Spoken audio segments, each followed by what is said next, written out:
let's say we had an electric vehicle, because that's another one thing we're going to be talking about a lot. Sure.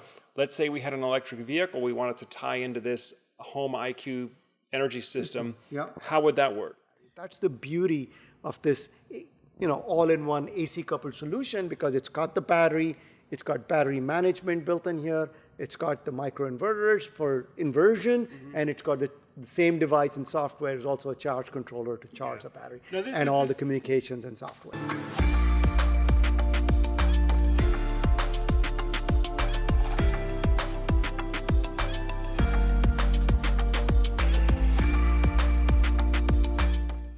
Hi everyone, Joe Ordia here for Solar Surge, and today we're coming back to you from Fremont, California. We're at the Enphase headquarters, and this morning I'm joined by Raghu Belur, co-founder and chief product officer at Enphase, and we're looking at the brand new Enphase IQ Battery 5P. So Raghu, thanks again for joining us, and welcome to the Solar Surge channel. Yeah, good morning, Joe. Thank you for coming. I'm super excited that you're here.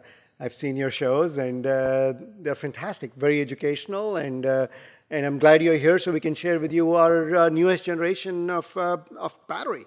Tell us about the new battery. Yeah, so there's a lot of technology that's gone into the development of this battery. As you know, we have been in the battery business now for the last 4 years now, if you're precise. Yeah, about 4 years now. And there have been a lot of learnings, incredible amount of learnings in terms of the battery chemistry, in terms of the battery capacity, in terms of power requirements, etc.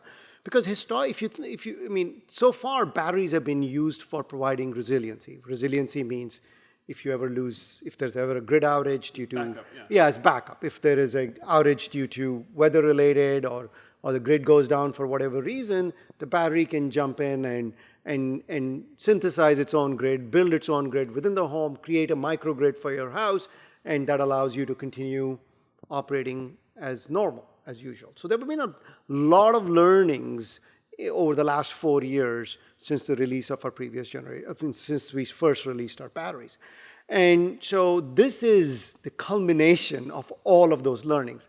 Bear in mind, we are never done learning, right? We'll continue learning, we'll continue innovating. We are working on 2 generations even after this one that are even more exciting. We'll talk about that later on. But this generation of battery has a few very key characteristics. The first thing that didn't change, we always use lithium iron phosphate, LFP, for our chemistry. The reason why we use LFP for our chemistry for cell chemistry is due to safety. That's the number one reason why we use LFP. Arguably, it is the most safe chemistry compared to other lithium chemistries like nickel manganese or nickel cobalt, etc. And the second reason we use LFP is for performance.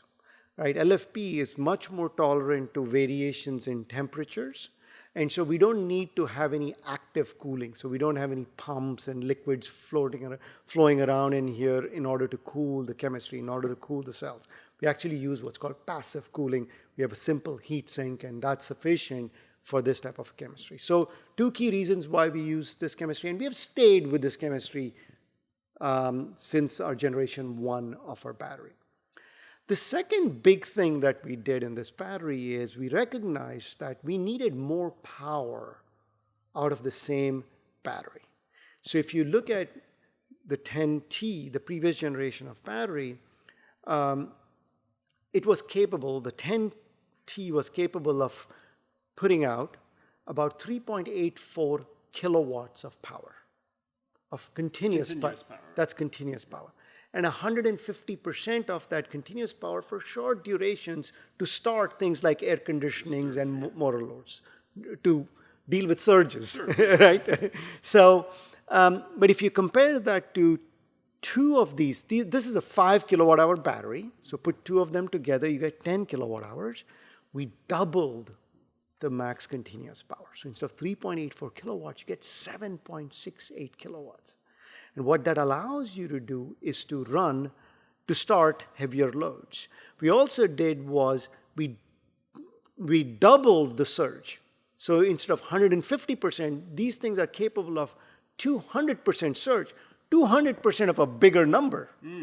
So now if you go back to comparing it to the 10T, it used to be 3.84 kilowatts and about 5.6 kilowatt of surge, short duration surge. Now for the same 10 kilowatt hours, you get 7.68 kilowatts of max continuous and 15.36 kilowatt of surge, which is a lot of power. What that means is I don't need that many kilowatt hours to start motor loads, to start air conditionings. Air conditionings have this thing called locked rotor amps, or LRA, and now these things are capable of starting heavier air conditioners with fewer number of kilowatt hours. So that's the other big change from the previous generation of batteries. Well, that was actually going to be my first question, Raghu, because as you probably know, Solar Surge has been a big advocate of Enphase, and particularly the IQ battery system. And as I said earlier, this is actually one of the products, or the Enphase brand is one of the most, if not the most popular brand that is specifically requested by our solar clients by name. But that was one of the things that we found in our experience rolling out the first and second generation battery, was that it was a little bit underpowered when it came to a whole house backup if you wanted to do air conditioning. Now, here in Northern California, many homes don't need central air conditioning. But we're doing, actually, I did a lot of projects in Florida, a lot of projects in Texas, where the homeowners do consider that having that central air conditioning was important. And so essentially what you're saying is now you're able to essentially double the continuous load and the peak power capacity. Triple the peak power compared to a 10T. Or I guess triple compared to the 10T. Yeah. So just with these two 5 kilowatt hour batteries, you're saying we get almost 15 kilowatts surge power with just these two. Just with these two. So very exciting. Now, let's say we had an electric vehicle, because that's one thing we're going to be talking about a lot. Sure. Let's say we had an electric vehicle, we wanted to tie into this home IQ energy system. Yeah. How would that work? Yeah, so similarly, as we talked about, this is part of the broader energy management system. So you've got your solar on your roof, you've got your batteries in your garage, you have an EV in your garage as well. And now with the energy management system, you can be smart about how do I charge that EV. If the EV is available, I can do what's called green charging. Green charging means I look at how much excess solar I have, and then I can use those excess green electrons to charge my car. And I actually track what percentage of my car was charged from solar, so I know what percentage of my car is running off of green electrons, as opposed to something that's coming off of the grid. In those circumstances where you have an emergency, for example, hey, I really need to go somewhere and I need 10 kilowatt hours or 5 kilowatt hours, I can, of course, charge this battery up and I can say, hey, charge my car from my battery. And because we have this energy management system, because solar, your batteries, and your EVs all are being managed by the same system, you can very easily, from your app, you can say, hey, charge my car now and charge it from my battery. You can simply say that, and the system will immediately start charging your car from the battery. It would be akin to what we call a self-consumption, which means whenever the EV shows up as a load, you say, hey, I don't want you to charge that car from anywhere else but my own energy, the energy that I produced in the middle of the day and used to charge my battery. Right, and this is what I share with homeowners a lot, is that with this technology, whether it's the IQ system, there's a couple of others, but let's say the IQ system right now is sort of at the leading edge of the pack in terms of new technology, is you can essentially use the power grid as a last resort only. You can set it to where I want to self-consume, I want to be as self-sufficient as possible. Yes, the grid is there if you have to charge the car and there's no more battery in your battery, or if you have to do some laundry and there's no more energy in your battery. Okay, the grid is still there, but it becomes the energy provider of last resort, as opposed to the primary energy provider where the rates are going up and down and you have no control. Well, since we're here at the lab, I'm kind of curious. So what's underneath the hood on this thing? How does this actually work? Can you show us? Absolutely. Let's take it apart. There were a few other things that we also did, is that we improved the whole communications technology as well.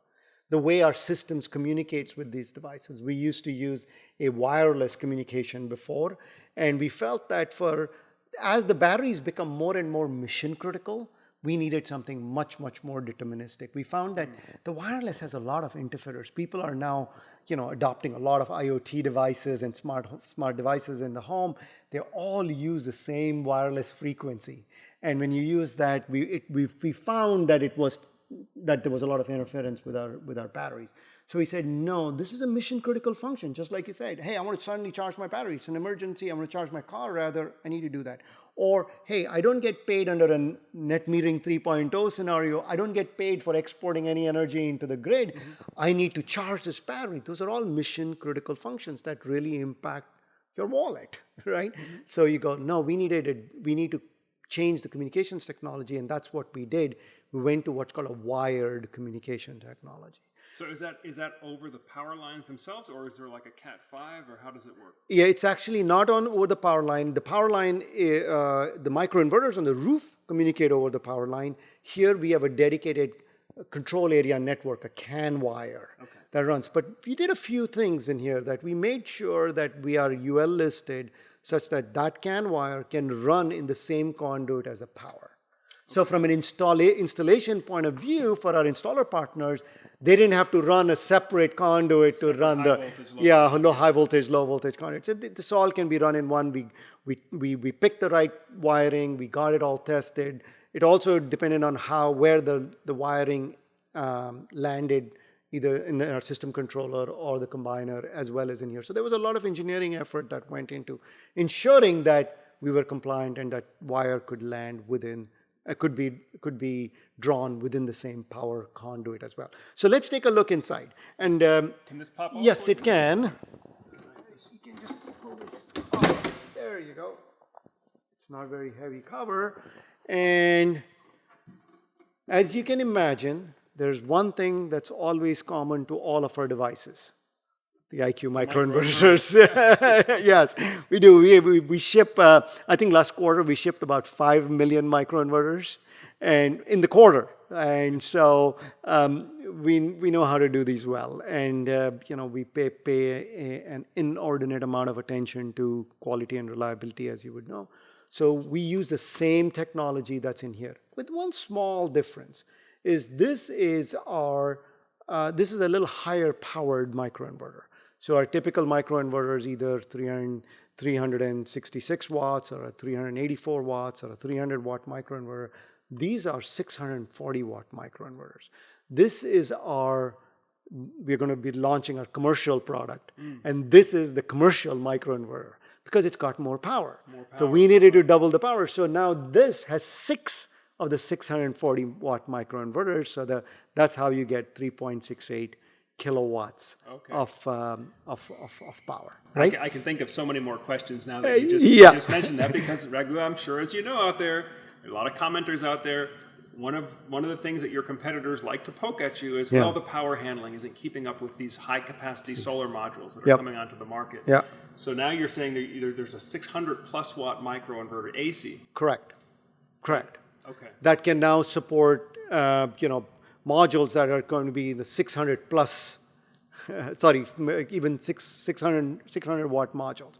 What we do is, for the solar part, since there are no modules that are 700 watts or more, because you do about 1.25 DC-AC ratio, we actually take this exact device and we derate it down to 480 watts for commercial systems. 480 watt means that you can get up to 600 plus watt modules. And if the module rating goes up, no problem. We will go up, and this is capable of doing a lot more than 480 watts, as demonstrated in this battery. The key thing to note here is it's exactly the same technology, just scaled up a little bit, as the IQ microinverters that are on the roof. Exactly the same technology. So you get all the benefits of performance and reliability, et cetera, out of this. Because as I've mentioned before, the great innovation in this is that these devices are fully bidirectional. Even the one on your roof is fully bidirectional. What that means is I can move power from DC to AC, and sub-cycle, in milliseconds, I can flip the power and go AC to DC. Of course, I don't need that capability on the roof, but it's there. It's all done in software, because on the roof, it's only DC to AC, because it's only inverting.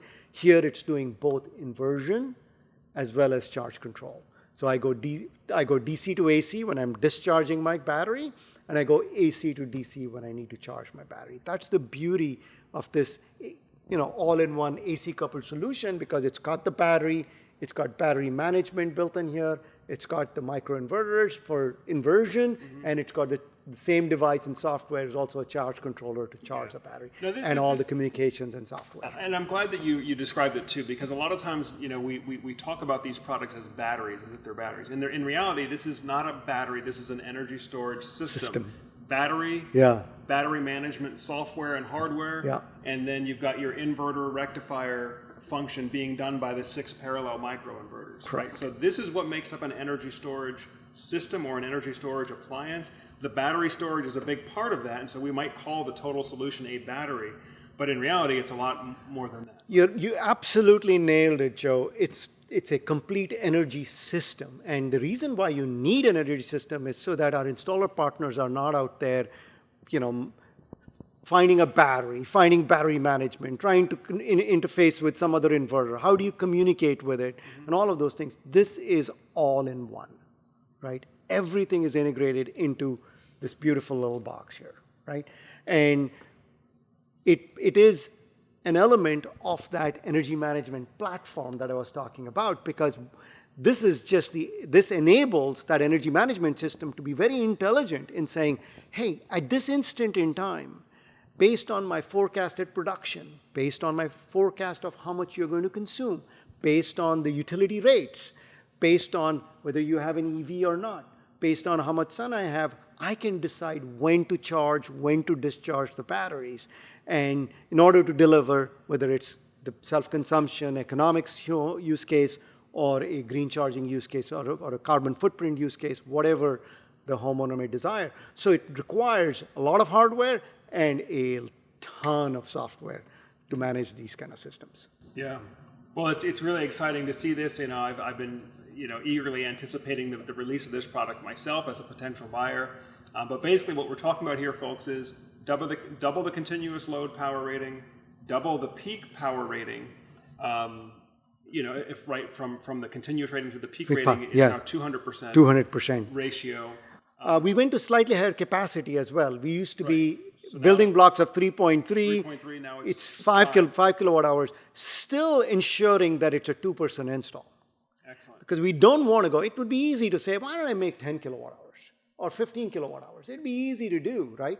But we don't want to do that. You have a 400-pound battery. Yeah, now I end up with a 400-pound battery, and I need, a lot of, I need more than 3 people and maybe a lift kit. We just don't like that. We want it to be a very simple 2% install, plug and play, connect it, let the software take over. And those are some of the significant improvements that we have made. There are a bunch of other things also we have done, like for example, serviceability. We have made it very easy to service in the event there's a problem. Our field service technicians, our install partners can come in very simply and say, hey, okay, I have 10 kilowatt hours, which means I have 12 microinverters. Let's say it doesn't happen usually. Let's say if I do lose one microinverter, I still have 11 going. It's not mission critical, but when I'm there, I may pop one out. So servicing this becomes very, very simple. You don't have to pull anything off the wall or anything. It becomes very easy to. Really unique thing about the Enphase architecture is that since all of these are running in parallel, you can essentially hot swap them, right? If there's one that absolutely you can. Yep, pop them out, pop the other one in. They're designed to be hot swappable and fully redundant. I have 12 of them. Right. If I do lose one, okay, 92% of the system is still operational and going. And for our installer partner, it's not a mission critical thing. It didn't take down a big inverter and take the whole system down, right? Yeah. So I think there are a number of other things. There's also one thing that we also this is part of is it does what's called power control systems. Power control system ensures that you don't end up with needing to upgrade your main panel. So in a lot of cases, what happens is because you had solar on the roof, you come in and add batteries, the power that lands on the main panel goes up a lot. So that can, under the auspices of the National Electrical Code, you may be forced to do a main panel upgrade, which is expensive. So we have a way to manage the power in software. All comes back to software. We have a way to manage the power in software such that you can avoid upgrading the main panel. And that's what it's called, Power Control System, or PCS. You'll hear a lot more about it. It's a very interesting concept that my team worked on with the National Fire Protection Agency and National Electrical Code in developing that new standard called PCS, or Power Control System. Super interesting. It's got long, it's got really broad and very deep implications in terms of the adoption of even EVs and how our infrastructure will evolve when you have the software flexibility in the system. Great. Well, I've got to hit you with a couple of questions before we wrap up on this. So we're standing next to the IQ system controller, correct? Correct. This is the system controller 2, or is it the 3? It's, in this case, this is the 3. The 3, okay. Now, how many of the 5P batteries could we potentially connect here? Let's say somebody wanted a whole house backup, they want a high capacity. What's the most we could do on a single controller? Great question. So we have 2 versions of an IQ controller now. And based on the version that you choose, you can put up to 80 kilowatt hours. 80 kilowatt hours of the 5Ps on a single system controller. And the way you get to 80 kilowatt hours, of course, you sacrifice the generator port. Okay. So you would do 40 kilowatt hours plus generator, or 80 kilowatt hours without the generator. Okay. And if you are capable of putting 80 kilowatt hours, if you want to put, why on earth would you ever want a generator, right? This is quiet, it's clean, it just works. You know, it's got oh, by the way, I forgot to mention, it's 15-year warranty, 6,000 cycles. The previous generation was 4,000 cycles and 10-year warranty. This comes with 15-year warranty and 6,000 cycles. There's, like I said, wait, there's still one more thing. There's always one more thing that we have done. So we have done a lot of work in improving the capacity, the performance, the power, the peak rating, the cycle life, everything, right? Okay, Raghu, so $1 million question.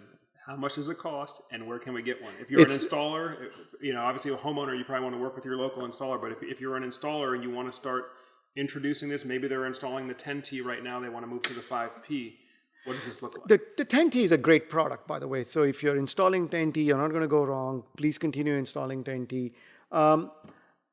I can't share specific because it just depends. You know, we sell into our distribution partners, and our installers buy from our distribution partners. Suffice it to say, it's very economical. Our goal is to make it such that even though we continue innovating and doing the right things, we always do value-based pricing.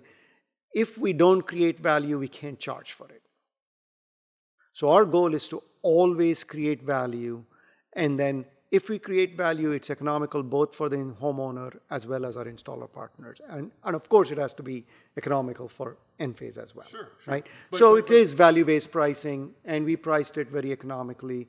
The specific number varies depending on who you're buying from and different distribution partners, et cetera. Now, is this for sale now, or is it going to be rolling out in the future? Yes, I believe it is imminent. Okay. It's going to be available in distribution in a matter of weeks. Okay. Right? Okay. Yeah, but it is released. It's been fully certified. We are fully UL listed.